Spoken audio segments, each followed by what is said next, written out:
पङ्केशजाम्बुफलसारुभक्षणम् उमासुतं शोकविनाशकारकम् नमामि गणेश्वरपादम्।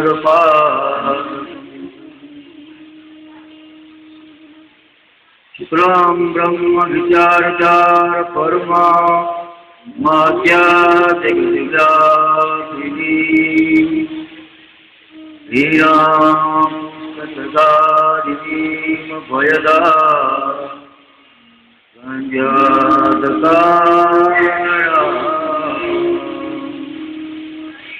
अस्ति पार्थिकमालिकां विदधति पद्मासनी संस्थिता वन्दे त्वां परमेश्वरी भगवती बुद्धिप्रदां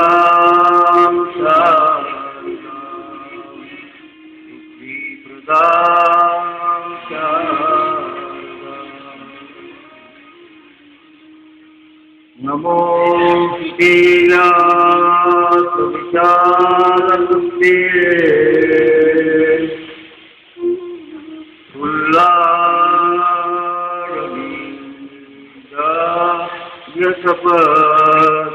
यशपत्रिमीषु तेन त्वया प्रज्वलितोऽधिकम् प्रतिभारितो ज्ञानमय प्रदीप प्रज्वलितो ज्ञानमय प्रदीप।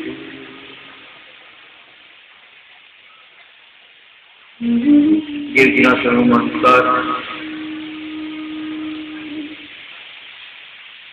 गई काले सुदामाजी ने विदाय किया। भगवाने सुदामाने अढळक संपत्ति आपी है। सुदामा एक आपने ब्राह्मण जाति गौरव है।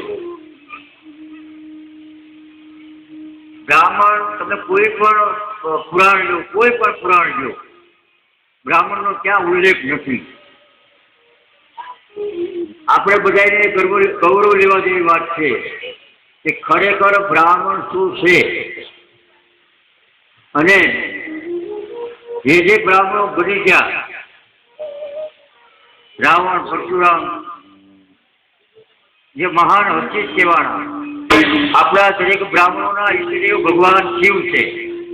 કોઈ પણ બ્રાહ્મણ હોય એના ઈષ્ટદેવ તરીકે કોણ છે? ભગવાન શિવ। તો भगवान शिव ब्राह्मण पर इतनी कृपा करेली है।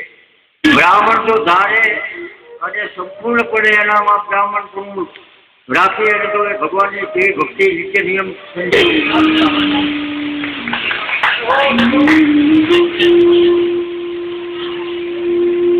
આપણે પહેલો દાખલો એમ લઈ કે રાવણનો ઉલ્લેખ બધાય ને લગભગ તમામ નાના મોટાથી દરેકને ખબર હોય।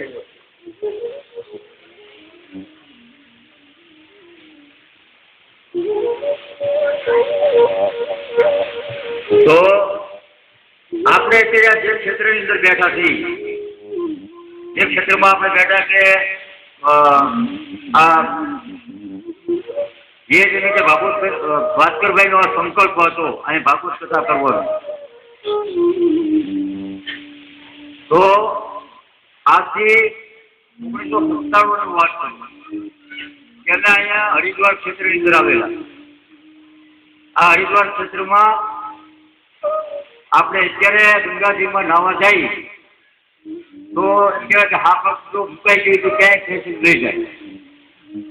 આ એક સત્ય હકીકત કહાની છે આ કથાના સંકલ્પની, એ હું તમને વાત કરું।